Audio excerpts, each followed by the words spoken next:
Hello and welcome everyone to the daily news analysis of 26th of October 2023. तो important article पहले देख लेते हैं one by one. Israel step up attack Gaza denied water fuel. A month after suspension, India partially resumed visa services for Canadians. Then NCERT panel suggests replacing India with Bharat in textbook. Then warming tides. Unhealthy urban India must get into street fight mode. Then the legality of using white phosphorus. Israel has an iron grip over Gaza and West Bank's economy. Then how big is the gender gap in earnings? IASA to release report on global adoption of solar technology in November. Then Center approves 22,303 crore rupees subsidy on key fertilizers. In a fast, army gets vertical wind tunnel to train special forces. Then deep under Antarctic ice, an ancient landscape according to science page.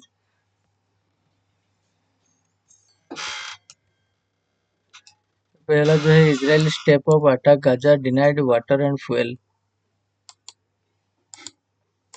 The main United Nations aid agency in besieged Gaza warned it will have to stop operation by the end of the Wednesday because it is running out of fuel. Hamas said the death toll from Israel strike had surged by more than 700 in a single day. Alarm has grown about the spiraling humanitarian crisis in the heavily bombarded Gaza Strip, where one doctor said he was forced to perform emergency surgery on the wounded without anesthetics.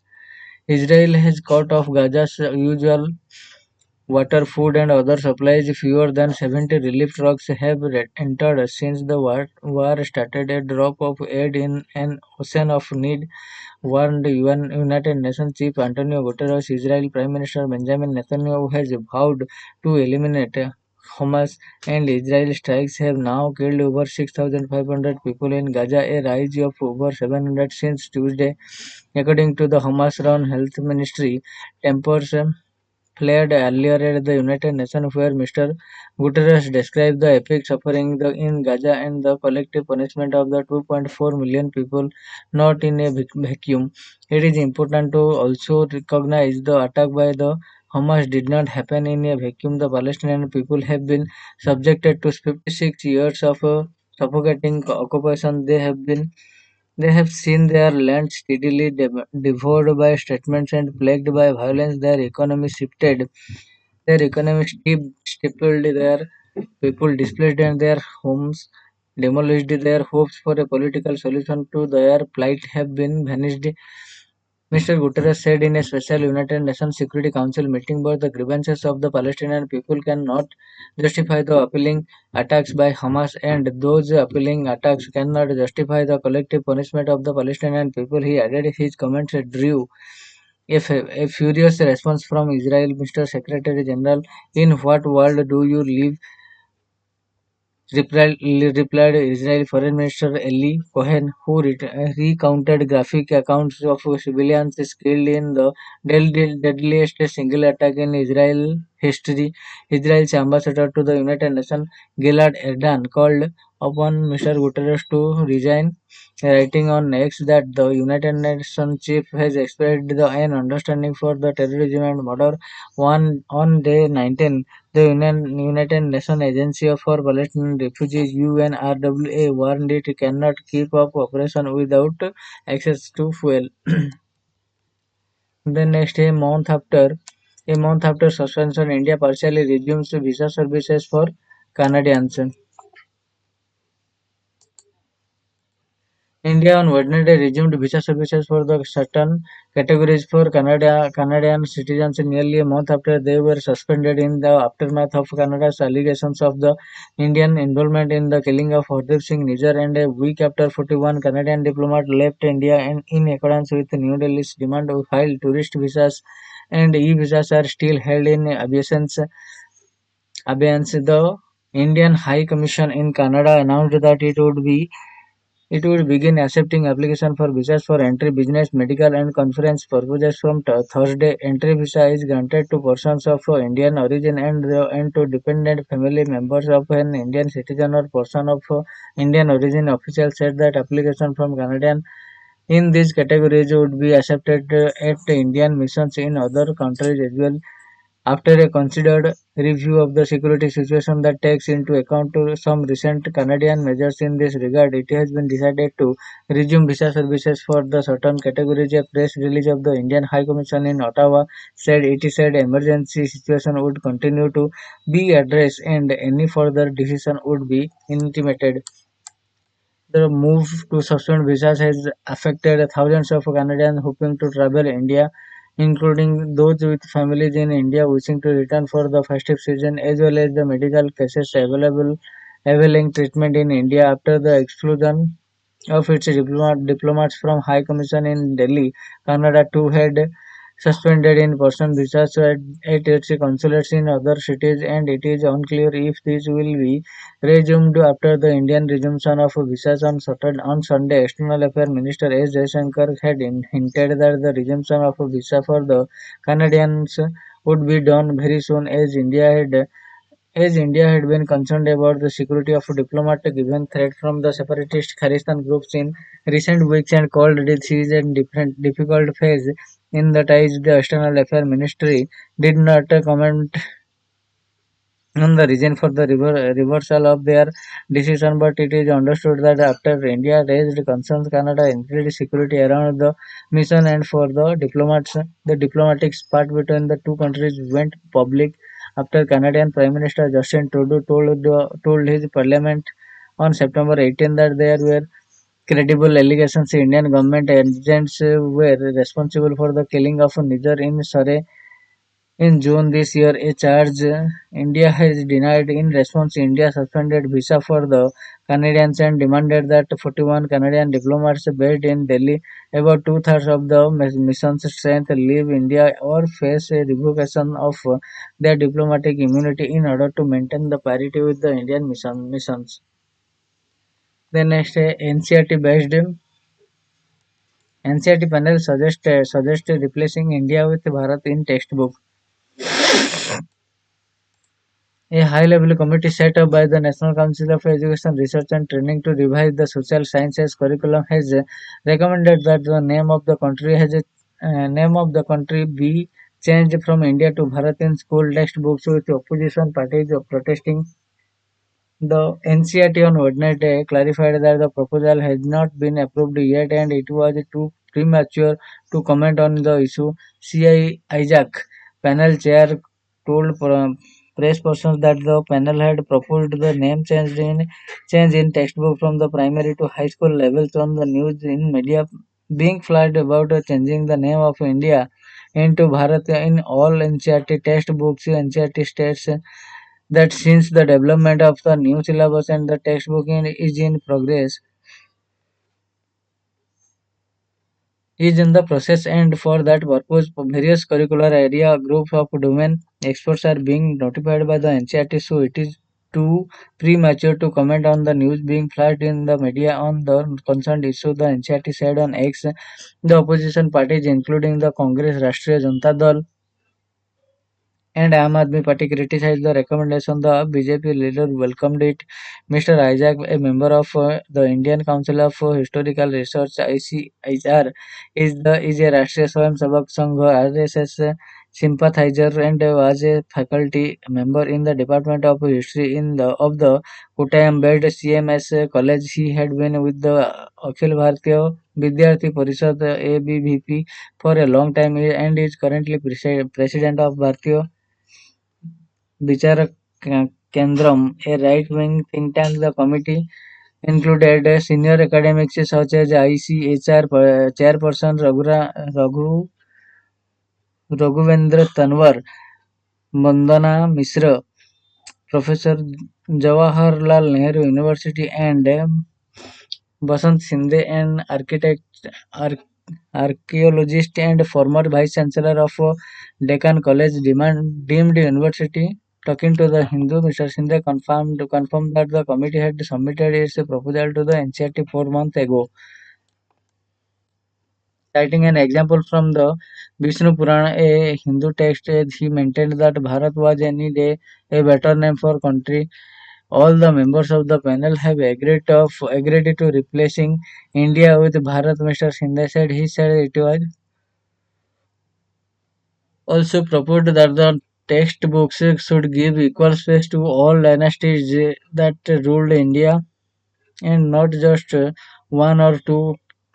Panicked reactions to the India-Bharat row gained momentum when the Rashtrapati Bhavan sent out invitation for a G20 dinner on September 9 on behalf of the President of Bharat. Political parties across India has criticized it. The RSS since its formation has been using Bharat as the name of the country.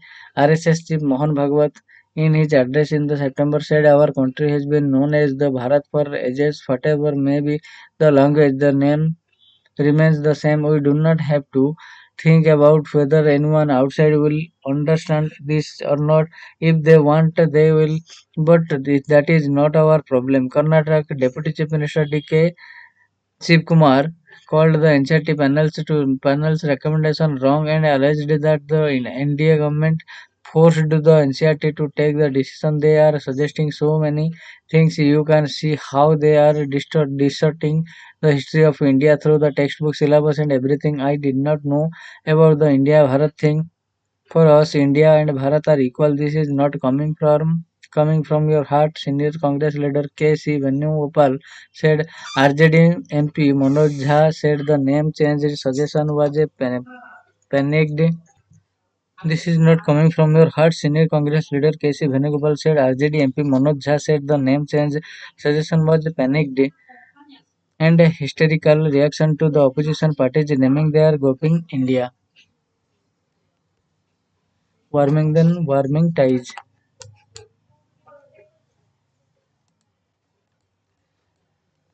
This week's visit to Bhutan's Foreign Ministry Tandi Dorji to China was unprecedented on several levels. Bhutan and China do not maintain diplomatic relations.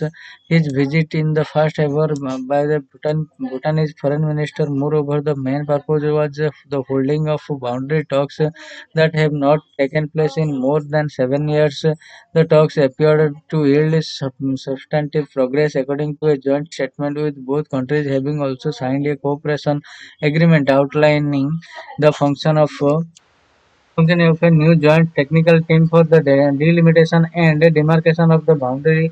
In the talks with Dr. Dudi, the Chinese Foreign Minister Wang Yi called for both sides to soon establish diplomatic relations and to conclude their boundary negotiations. It is true that India, given its special relationship with Bhutan, has been very worried about the public possibility of the establishment of the diplomatic relation and the signaling of a boundary agreement. Both those outcomes in is increasingly appear inevitably. Indeed, only this month the Bhutanese Prime Minister in an interview with this paper said that the two countries were inching towards the completion of a three-step roadmap on boundary delineation and demarcation. He asserted that no agreement with China would in any way go against India's interest.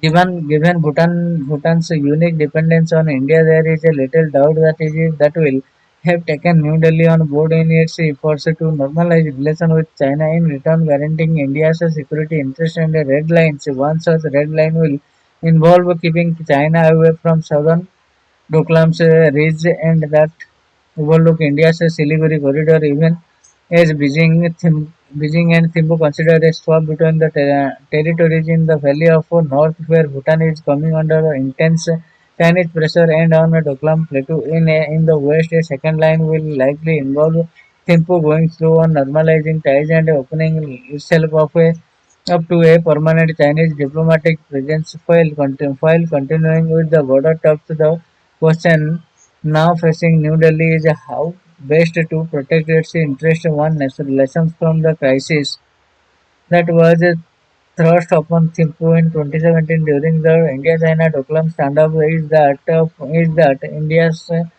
Interests are better served by taking Bhutan on the board and aligning strategy rather than by expecting accusations from a sovereign nation that will understandably pursue its own. A border deal that addresses Bhutanese concern in north while preserving India's red lines in west will not necessarily undermine New Delhi's interest rather than alarm. India must approach the boundary negotiation with a greater understanding of Bhutan's reasoning and with confidence that India long trusted neighbor will take both India's interest and its own considering before any final agreement. The next, unhealthy urban India must get into street fight mode.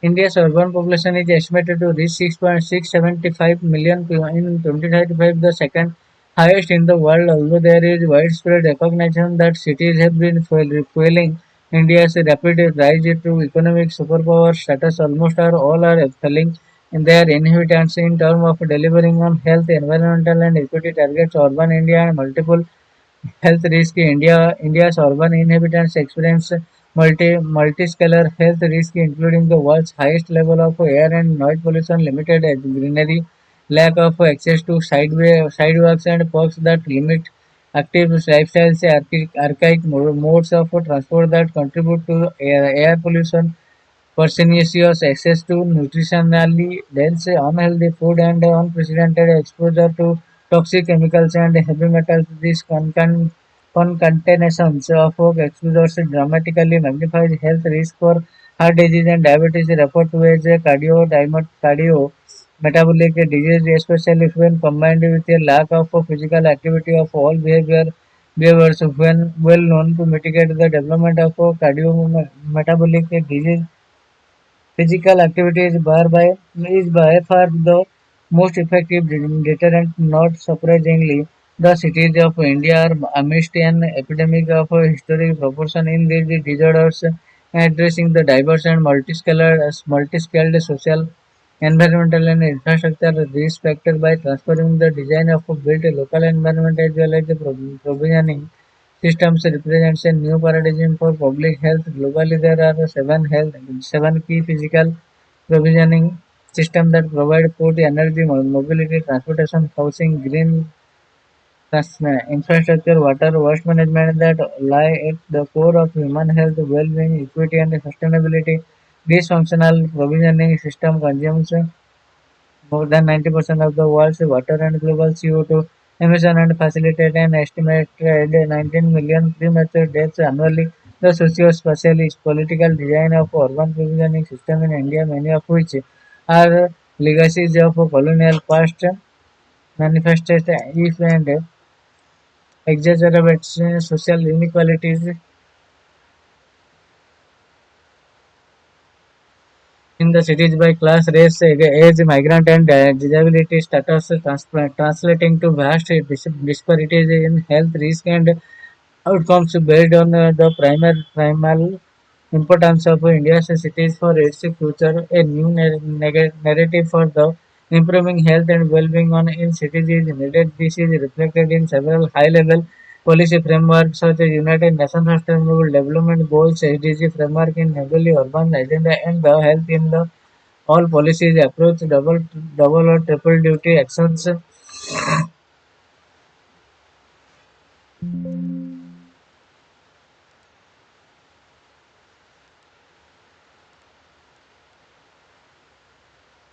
Investments such as clean energy and electric mobility, which are underway in India, offer a once-in-lifetime opportunity to improve health through their immediate and dramatic impact of air pollution levels while also helping meet India's climate and equity goals. While these developments are extraordinarily important, the magnitude of their impact on health outcomes is at risk of being limited if not simultaneously accompanied by the changes in other provisioning systems such as food, mobility, and green infrastructure. Indeed, studies show that even small changes in the latter system may have large catalytic effect on health and productivity and serve as double duty or triple duty interventions. For example, making way for safe walking, biking lanes, pavement on and no car zones can help not only improve physical activity and reduce sedentary lifestyle but also reduce the risk from the air pollution. Regular physical exercise has been to effectively mitigate the impact of other risk factors such as poor diets, particularly those rich in calories and saturated fats. The dietary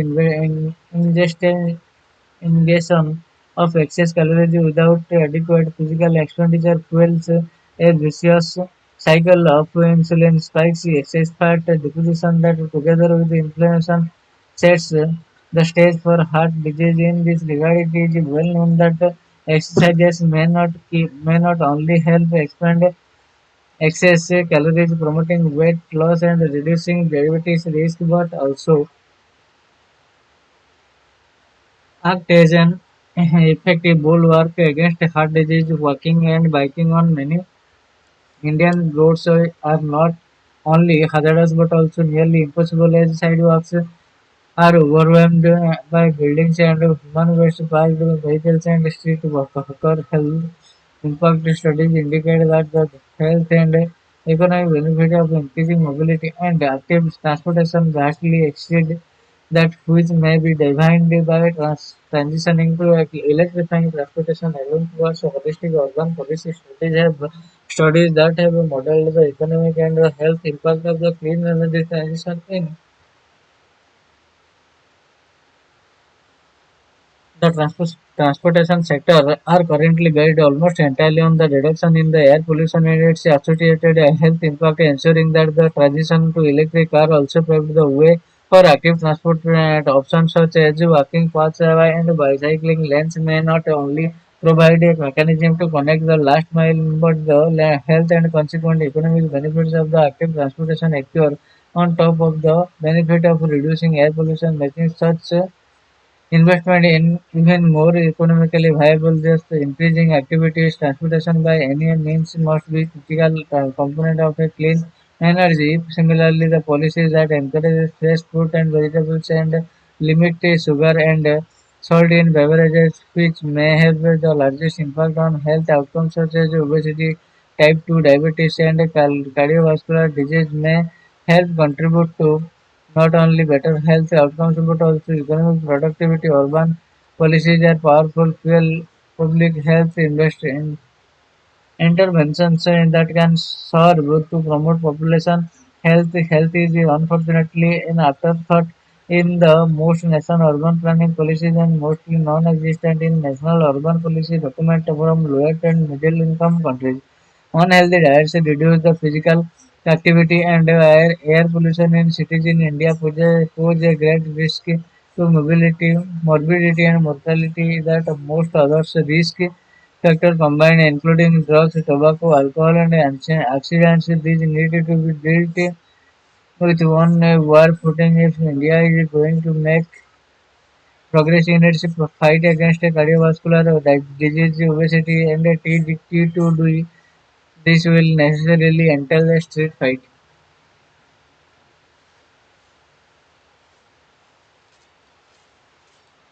Then next is the legality of using white phosphorus.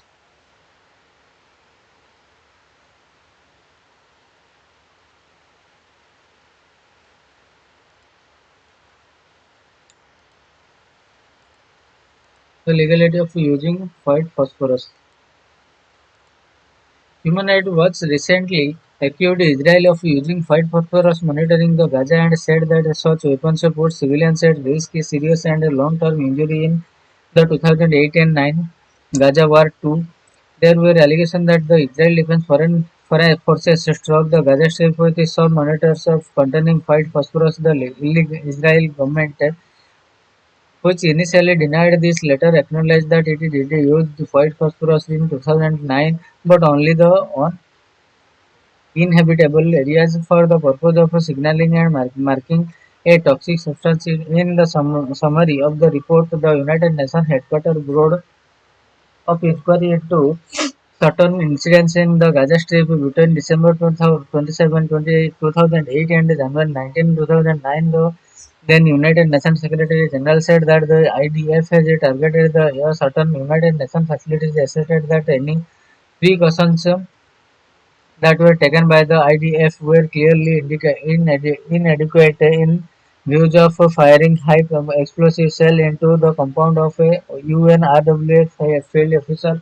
Further, the United Nations fact-finding missions on the Gaza conflict, also called the Goldstone report, condemned the IDF's use of white phosphorus in civilian areas due to the mounting outrage both at international and domestic levels. In the case of Yaub Huss and others versus Chief of Staff 2013, the Israel military agreed to abandon the use of white phosphorus except the situation which they communicated to the justice at the Israel High Court of Justice. The court recommended the consideration of alternatives. The outrage over the use of toxic substances led to call for investigation into whether its use constituted a violation of international humanitarian laws. White phosphorus has a wide range of application. It is useful in military operations, but it also poses environmental dangers.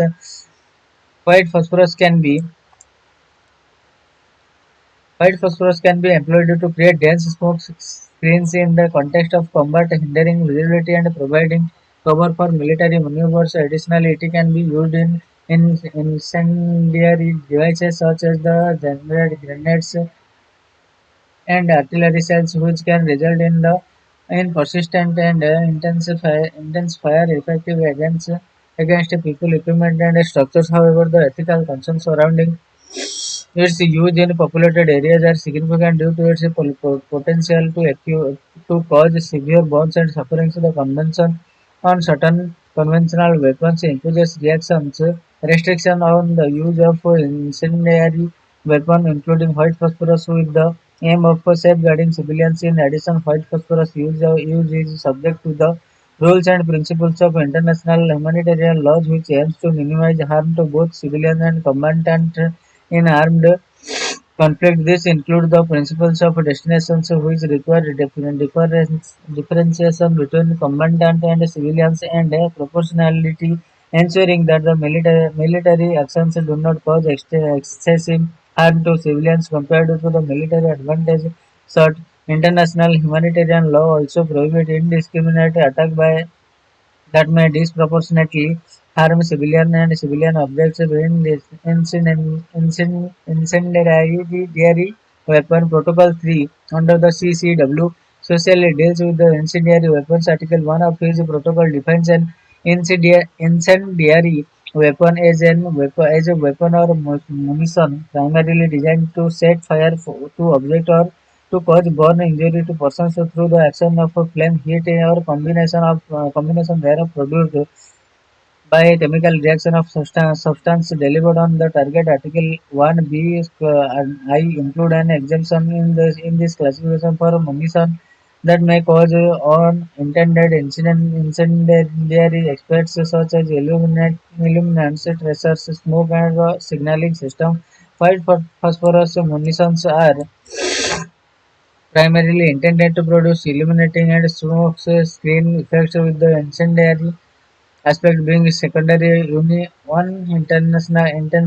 Unintentional. Consequently, incendiary munition clearly fall within the exception outlined in the Protocol 3 definition of an incendiary weapon. The Chemical Weapon Convention is a treaty that establishes a comprehensive ban on the use of the chemical weapons. White phosphorus, although chemical agent and toxic, is not covered by the CWC when employed as an incendiary weapon and not for chemical warfare. White phosphorus falls under the regulation of Protocol 3 of the CCW. However, Protocol 3 does not effectively regulate multipurpose munitions such as those containing white phosphorus, which can cause harm in the same way as the incendiary weapon. It defines strengthening Protocol 3 would be a progressive step in the term of a legal and procedural process. In this context, it is important to consider the advisory opinion on the legality of the treaty or use of nuclear weapon. International Court of Justice Report 226 is 1996 and Additional Protocol 1 of the Geneva Convention, which assesses the effect of the specific types of weapons to determine their legality. The legal consequences of the employing white phosphorus in warfare emphasize the utmost importance of upholding international law, treaties, and protocols, and to reduce harm to both the civilian and the environmental. Breaches of these legal principles can lead to global condemnation, investigations, and potential prosecutions for war crimes. Strengthening Protocol 3 would create a binding agreement for states that prevent them from engaging in uses that exploit illegal loopholes. Removing ambiguity in Protocol 3 would also facilitate enforcement because with clear rules, violation will become more easily identifiable. Then next, Israel has an iron grip over Gaza and West Bank economy. The data point published on Monday, titled 5 Wars in 15 Years, steep Gaza's growth, described how the Gaza Strip and West Bank lagged behind many countries on several socio-economic indicators. It showed that the long conflict between the Hamas and the Israel and the widespread use of violence by Israel forces on Palestinian territories have stalled Gaza's socio-economic growth. The second part of the three series on the conflict takes a look at how dependent Palestinians are on Israel for employment of and basic amenities such as water and electricity. As a result, Israel controlled a significant share of territory's economy. Monday's data point highlighted that the share of Palestinians who are either looking for jobs or working was among the lowest in the world. It also showed that there are record levels of unemployment in the West Bank Gaza due to the lack of industry. Reports shows that even among those who are employed, a significant share of them work in Israel or in its settlements. As early of 2022, more than 1.5 lakh Palestinians were working in Israel and its settlement. This is one-fifth of all workers from West Bank. Their income contributed a quarter of the West Bank's GDP. Not only are many Palestinians unemployed, but many of them are also underemployed or paid inadequately.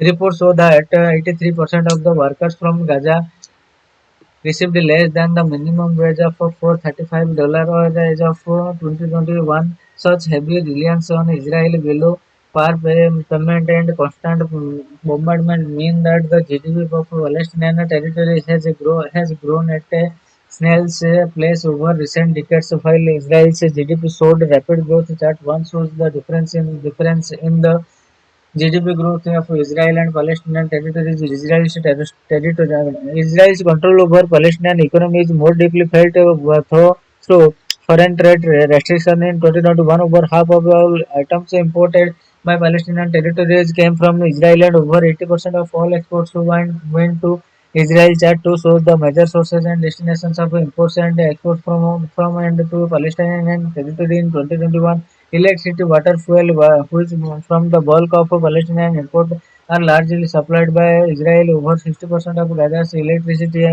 supply is imported from Israel, while the power plant in Gaza supplies the rest. The plant in turn imports diesel from Israel due to gaps in supply inside the territories. Water is imported from Israel at a higher cost, forcing Palestinians to spend 8% and 30% of their income on it. Chart 3 shows that the electricity, water, fuel are among the top 5 imports of Palestinian territories. This dependency has potentially fatal implications for the Palestinians should Israel caught for excess and the case during the ongoing conflict, given that Palestinians rely heavily on Israeli war with Tel Aviv can leave them stripped of the resources necessitating foreign aid in Gaza. 80% of people depend on the international assistance. However, foreign aid, which started declining in 2010s, touched the lowest ever level in 2020s. In 2021, foreign aids formed only 1.8% of the Palestinian GDP compared to 27% of the GDP in 2008. Chart 4 shows the amount of donor aid as a share of Palestinian territories GDP. Moreover, Israel controls most of the entry and exits in the territory of which results in a permit regimes typically leading to the exploitation of worker, trader, and peasants. Consequently, many of the Palestinians are unable to leave Gaza or the West Bank on time. This result restricts their employment opportunity, access to health services, and even their access to family. Then next, how big the gender gap in earnings? How big the gender gap? How big the gender gap in earnings? The periodic labor force surveys have been monitoring the gender earnings gap across various forms of employment from April to June 2019 to 2023. This latest round has introduced a crucial focus on weekly hours worked, revealing that the inequality in total earnings may not capture the full picture. Women on average work fewer hours than men, attributed to a combination of pressures and personal choices, highlighting the complex interplay between the societal norms and individuals' decision in shaping gender disparities in the workforce. How does the gender earnings gap differ? The Nobel Prize winning work of Claudia Goldin focus on the technological, social and institutional factors determining the inequality between men and women in America. Such work has resonance for India as well, where there exists a vast literature by Indian scholars examining the many disparities in work participation and wage affecting working women. Earning for all types of workers are converted to weekly figures. Table 1 shows the ratio of weekly earnings for the men and women at the India level, aggregating across the rural and urban sector from the quarter April-June 2019 to April-June 2023. A figure above 1 indicates a greater men earnings relative to women. A figure of 1.2524 for instance, indicates the men's earnings are 24% greater than that of a woman. Men earn more than the women across all forms of work. The gap greatest for the self-employed in 2023, male self-employed workers earned 2.8 times than that of women. In contrast, male regular wage workers earned 2.24% more than women, and male casual workers earned 48% more than the more. The gender gap in earnings is still persistent phenomenon. However, there are differences in trends. The gender gap has increased for self-employed workers while falling for regular wage worker. Male regular wage worker earned 34% more than the women from 2019 to 2022, with the gap falling to 24% in 2023. Are there any notable differences in the average weekly work hours?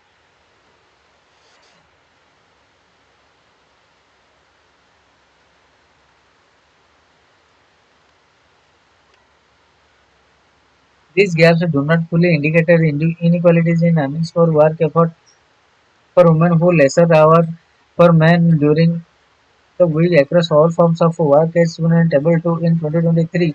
The gap in work hours was largest for self-employed workers where the men worked 50% more hours than the women and lowest for regular wage workers 19%, though the gap was smallest. Men and women in regular wages workers worked the long hours at 51 and 43 hours per week respectively, while the ratio is roughly constant for the regular wage workers. There is a huge increase for self-employed workers. The rise in the gender gap in hours worked alongside rising self-employment for women requires explanation. Labor force participation rates for rural women have increased health with a significant rise in proportion of self-employed women. Simultaneously, the average hours worked per week for rural self-employed women has fallen from 37.1 to in 2019 to 30.1 in 2023. This indicates that the much of the increased employment for rural and self-employed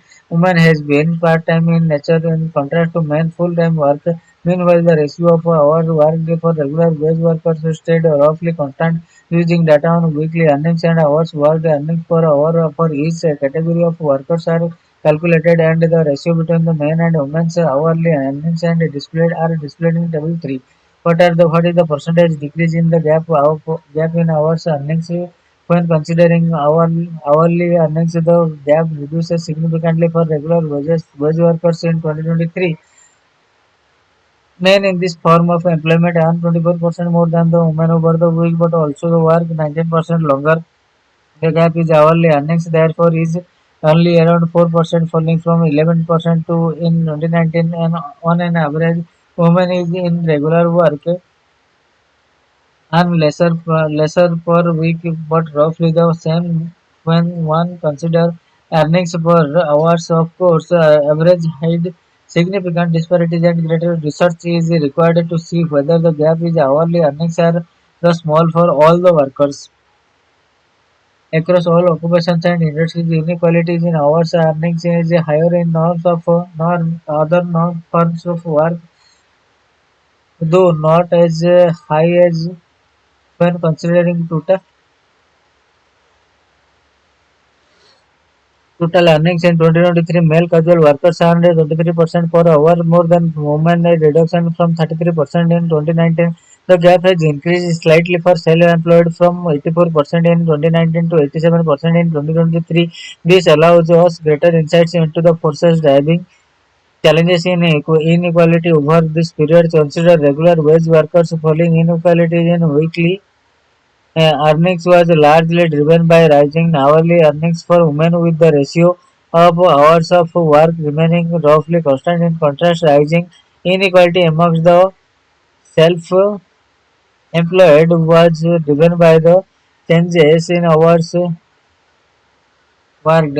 The influx of women, the influx of women into part-time work reduced their average hours of work, with men working relatively longer hours, and with the ratio of hourly earnings remain constant. Inequality in total earnings increase what influences hours of work lower. Lower inequality in hours earnings for a regular wage worker does not imply that inequality is the outcome of women choosing the work lesser hours for the option of greater working hours may not be available. Working hours are not always the outcome of pure and unconstrained choice. The and social norms that required women to attend to domestic and child rearing duties might leave them little choice but to seek out jobs with fewer hours. It is important not just to understand the factor driving differences in remuneration, but also those that determine differences in the total hours of work. Policy must to look to removing barriers that limit the hours available to women. This can take the forms of intervention within the workplace, for instance, mandating crutches and more generous maternity leaves through more comprehensive transformation in the social norms that do not place the entire burden of the child care and domestic work on the women. The next ISA to release report on the global adoption of solar technology.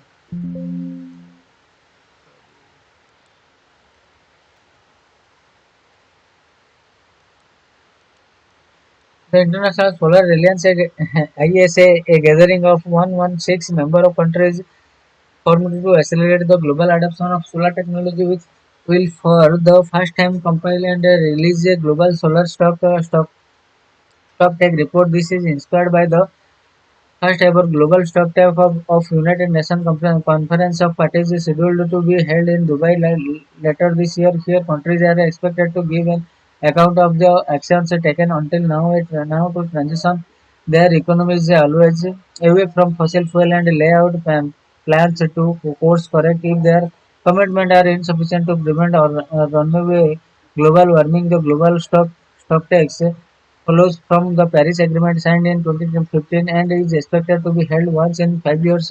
The solar stock take would be released in mid-November, and said Ajay Mathur, Director General of ISA, it would take stock of the progress made by the countries in 2020.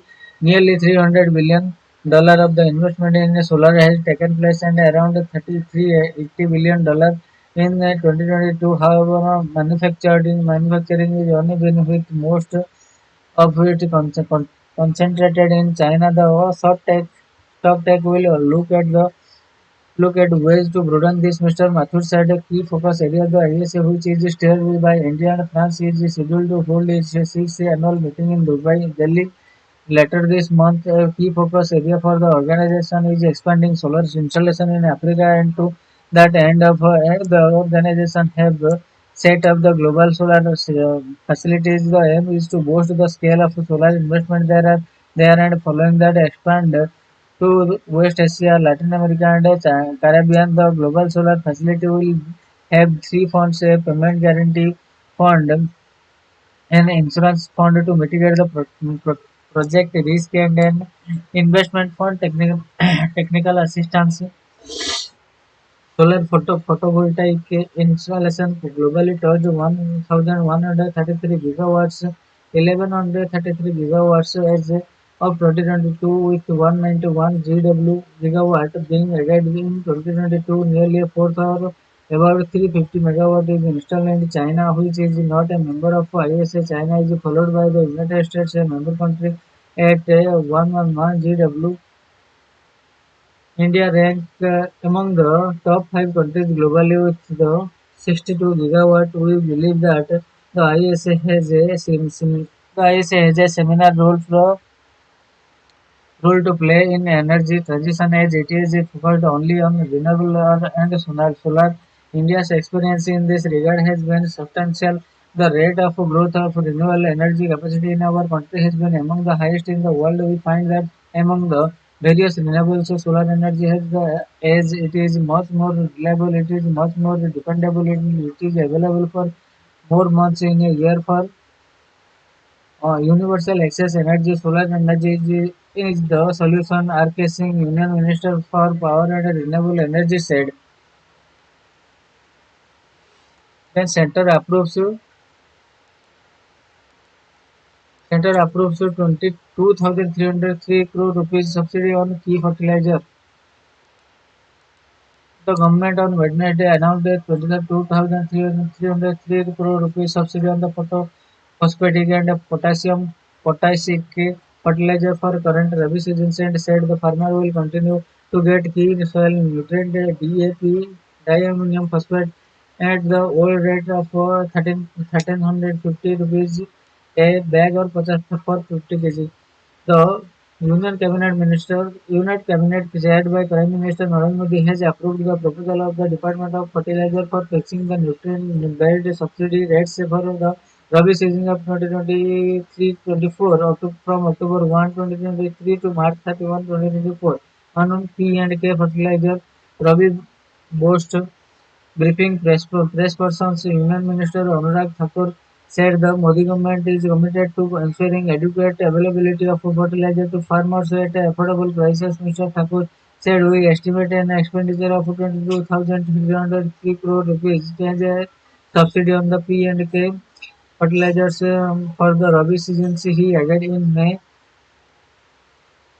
the Union Cabinet approved a subsidy of 38,000 crore rupees on P and K fertilizer for the Kharif season of 2023-24. Similarly, NPK, nitrogen, phosphate, and potassium will be available at the old rate of 1470 per bag, and SSP single phosphate at around 500 per bag. The MOP muriate for potash rates will come down to 1,555 per bag from 1,700 per bag. Mr. Thakur said the cabinet has fixed the NBS rate of nitrogen at 47.02 rupees per kg, phosphorus at 20.82 rupees per kg, and potash 2.38 per kg, and sulfur as at 1.89 per kg for the Kharif season of 2023 and 24. The government has fixed a per kg subsidy rate on the N at 76 per kg, 41 per kg on P, 15 per kg on K, and 28.2.8 per kg on S. Asked about the reduction in the per kg subsidy rate on NPK and S, Mr. Thakur said the international prices of finished product and raw material have come down slightly, but it is still high, and therefore the government is providing subsidies to maintain the old rate. He said the fertilizer subsidy stood at nearly 2.55 lakh crore rupees in the last fiscal year as against around 73,000 crore in 2014-15. Then India in a fast army gets vertical wind tunnel to train special forces. The augment the training infrastructure of special forces and combat free colors. The army has installed its fast vertical wind tunnel W VWT at the Special Forces Training Schools at Baklahoo in Himachal Pradesh. Army Chief General Manoj Pandey virtually inaugurated the facility on Monday. The state of the art wind tunnel is set to refine the combat free fall skills of armed forces personnel. The army said in a statement, functioning as a free fall simulator, the VWT creates a column of air at specific velocities or testing different CFF conditions. The system offers a controlled environment, enabling trainees to enhance their skills by simulating real-life free-fall conditions. Stating that the BWT is integration into the training curriculum at the SFPS would bring further numerous payoff. The Army said the system simulates varied free-fall scenarios which are crucial in assessing individual reaction to situation in an airborne operating environment. If reduced potential instability in the air and during operative development, thereby assisting trainees to get used to free fall conditions. The VWT is not only beneficial for beginners but also an exceptional resources for delivering advanced training to seasoned free fallers and CFF instructors. He said.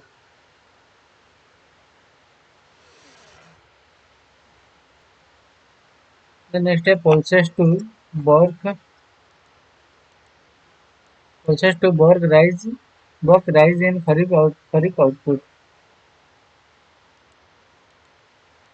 Output of pulses, some coarse cereals and groundnuts could hit a 3-year low this Kharif season. As for initial independent estimates for crop output, even as overall food grain production is likely to rise thanks to higher rice and cereal outputs, though this monsoon season yielded 6% below normal rainfall. Kharif crop was showing inched up by a marginal 0.2% at the end of the September. However, the jute minus 5.6%, pulses minus 4.2% and cotton minus 3% witnessed declining in sowing along with the oilseeds which fell 1.6%. Economists expect retail inflation for pulses and cereals to stay elevated amid the liquor outlook for production in September. Cereal prices for consumer rose 11% while pulses inflation accelerated to 16% from August to 13%. At the wholesale level, pulses prices soared to 17.7%. Pulses output is expected to drop to a range of 6.9 to 7.3 million tons compared with 8.24 million tons in 2021-2022 and 7.62 million tons last year. As per a Bank of Baroda projection for the Kharif crop released Wednesday within pulses output of Arhar, whose showing dropped almost 5%, is expected to slip only slightly from the last year's 3.31 million tons to a range of 3.22 and 3.27 million tons. Urad and Mung output may, however, see sharper drops. Total food grains production is expected to be in the range of 158 to 162 million tons and or 1.5% to 4% over last year's levels. The bank's economist Janvi Prabhakar reckoned we expect some pick up in overall output with the crops such as rice and sugarcane registering improvement and however some drag will be seen with pulses, cotton and jute. She said we expect some softening in food inflation with the Kharif harvest, said CRISIL principal economist Jyoti Deshpande, but there could be limited respect for pulses and cereal inflation, she added. Then as का जो last article है, deep under Antarctic ice and ancient landscape. Antarctica has not always been a desolate land of ice and snow. The Earth's southernmost continent once was home to rivers and forests teeming with life using satellite observation and penetrating radar. Scientists are now getting a glimpses of Antarctica lost world. The researchers said on October 24th that they had detected buried under the continent's ice sheet a vast ancient landscape replete with valleys and ridges apparently shaped by the rivers before being engulfed by glaciation long ago. This landscape located in East Antarctica Wilkes land region bordering the Indian Ocean, covering an area roughly the size of Belgium. The researchers said the landscape appears to date to at least 14 million years ago and perhaps beyond 34 million years ago when Antarctica entered its deep freeze. The landscape is like a snapshot of the past, she said. Stuart Jamieson, a professor of glaciology at Durham University in England and co-leader of the study published in the journal Nature Communication, it is difficult to know what this lost world might have looked like before the ice came along, but it was certainly warmer back then. Depending how far back in time you go, you might have had climate that ranged anywhere from the climate of a present-day Patagonia to something more approaching tropical. Ancient palm tree pollen has been discovered from Antarctica not far around the coast from our study site. Jameson added such an environment likely would have been populated by wildlife. Jameson added through the region's fossil record is too incomplete to indicate which animal may have inhabited it. The ice above the ancient landscape measures about the 2.3 kilometer thick, according to the study co-leader Neil Ross, a professor of polar science and environmental geophysics at Newcastle University in England. The researcher said the land underneath this ice is less well known even than the surface of Mars. They said one way to unlock its mysteries would be to drill through the ice and obtain a core of a sample of sediments below. This could secure evidence revealing the ancient flora and fauna. And edge was drawn with samples obtaining in Greenland dating back to million ago. The new study used satellite observation of ice surface, which in some places followed the contour of the buried landscape and ice pertaining radar data from a plane flying over the site. Some previous studies similarly have revealed ancient landscape beneath Antarctica's ice, including mountains and highlands through the landscape discovered in the new study was the first of its type. The landscape has been modified by the different processes influenced by reverse tectonics and glaciation over a very long period of geological time, Ross said. So friends, this is all for today and we will meet from tomorrow onwards with new news articles from the Hindu newspaper. So till then, thank you. Thanks a lot.